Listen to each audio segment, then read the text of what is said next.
welcome to Sense of Synergy channel. I'm Carolina and I'm a hypnopsychotherapist, mindfulness teacher, and I have almost 10 years of experience working in the mental health sector.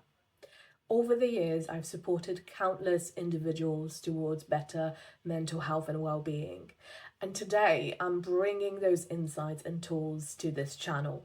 So if you're interested in personal growth and development, make sure you stick around. So today, we will be debunking some of the most common myths about mindfulness. And I often find that explaining to people what mindfulness isn't helps them to understand what it actually is. And I think that there are quite a lot of myths out there actually. So today's video is only part one of myths about mindfulness. And some of the things we'll be talking about today are quite far from the truth, but there will be also things that are half-truths or just simply misconceptions about mindfulness. Just quickly before we dive in, if you're interested in topics about mental health, personal development and growth, you might also be interested in my free webinar, You Are How You Breathe. In the webinar, you'll find out about very common but unhealthy styles of breathing. You will learn about the powerful connection between stress and breathing. And you will also learn some actionable steps and techniques that can help you to improve your breathing and use it as a tool to your well-being. All you need to do to sign up to this webinar is go to my website, www.senseofsynergy.com. Leave your email address there and you will get an email sent with a link to the webinar. Myth number one is mindfulness is the same as yoga and Buddhism. Now, especially if you're quite new to this field and you've never done anything like mindfulness before, I can see how it may be easy to assume that they're all the same thing because they sound quite similar, right? And yes, it's true that mindfulness derives from Buddhist traditions and shares some similarities with yoga practices. But mindfulness that we know today actually developed and evolved as its own separate thing. Think of it this way. Buddhism is a religion, right? And yoga and mindfulness are practices that can be practiced and used outside of any religious context. Even though mindfulness shares some of the ideas and values with yoga and Buddhism, it doesn't share the full ideology and the practical elements of those two things. So in the original Buddhist texts, there was this word sati. I'm hoping that I'm pronouncing this right. And then in the 19th century, this British guy, Thomas Davies, was trying to find an English word that would capture what the word sati meant, which was the awareness of the present. And that's how he arrived at the word mindfulness. So the mindfulness we know and use today didn't actually come about until the late 70s, which is about only 50 years ago. And it was thanks to a medical professor called John Kabat-Zinn, who was looking for new ways to support his patients in managing their symptoms. So he started training them and helping them to use their awareness and focus to feel better and to improve their health and well-being. Another thing that makes mindfulness, yoga, and Buddhism sound very similar is meditation. Because meditation exists in all three of them, right? But when we dig a bit deeper, we actually realize that not all meditation is the same. And what we focus on meditation can be different. The approach to meditation can be different. For example, Buddhist and yoga meditations are much more spiritual in nature. So the focus may be on sensing external energies like life energy, the energy of nature, the world, It may be also about connecting to the real essence of life, of existence. It may also be about letting go of this idea of a fixed self. But mindfulness meditation is quite different, and in some ways, even the opposite. When you're doing a mindfulness meditation, the focus is not on some external energies or powers. It's on you, the human being sitting there meditating or practicing mindfulness in some other way. The goal is not to detach yourself from yourself. It's actually quite the opposite.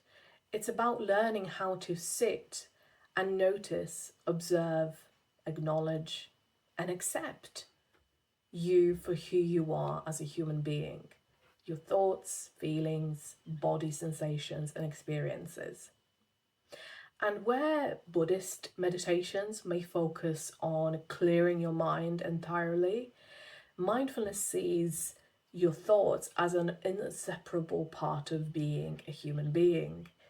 But it also teaches us that just because we have those thoughts, we don't need to always act on them.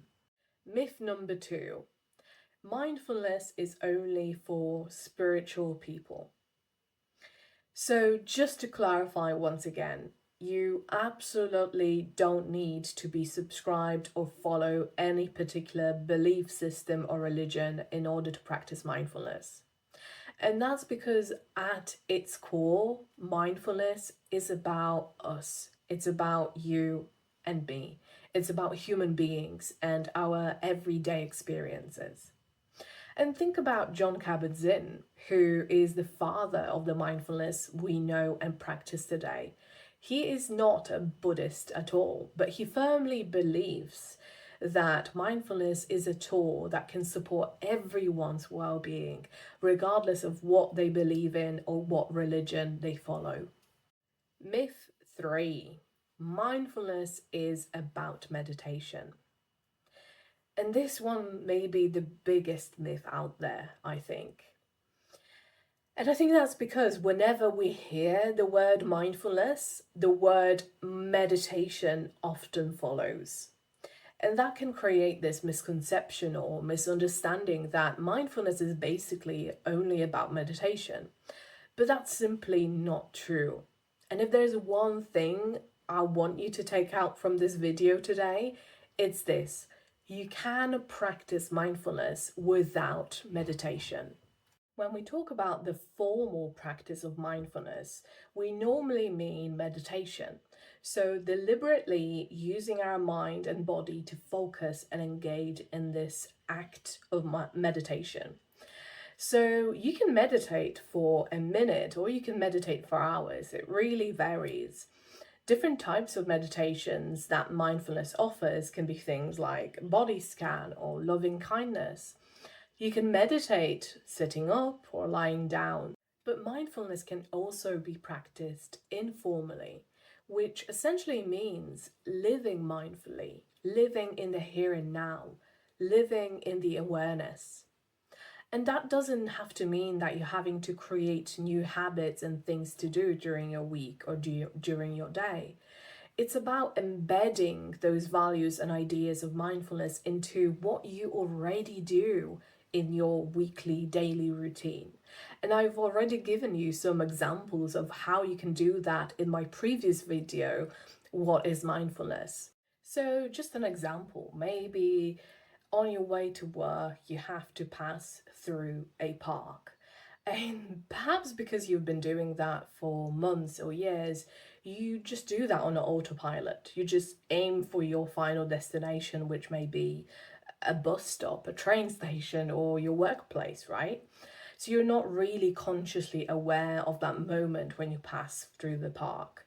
But what if you could become consciously aware of the color of the trees, of the smell of the flowers, of the sounds of the dogs running and barking or children laughing, or notice the faces of people that come to that park every single day, just as you walk through that park every single day. Another simple way in which you can use mindfulness in your day-to-day life without it necessarily being a meditation is noticing your thoughts, right? So just observing your thoughts. What are they? Why do they come up?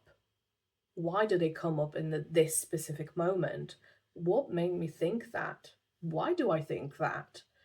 And then observing how those thoughts may inform how you're feeling, how they may lead to the decisions you make, the actions you take during the day. So that completes this video. I hope that you've learned something interesting, and keep an eye out for part 2 of Myths About Mindfulness. Thank you so much for watching this. Please like, share and subscribe so that videos like this can get to more people out there. Thanks, take care, and I'll see you soon.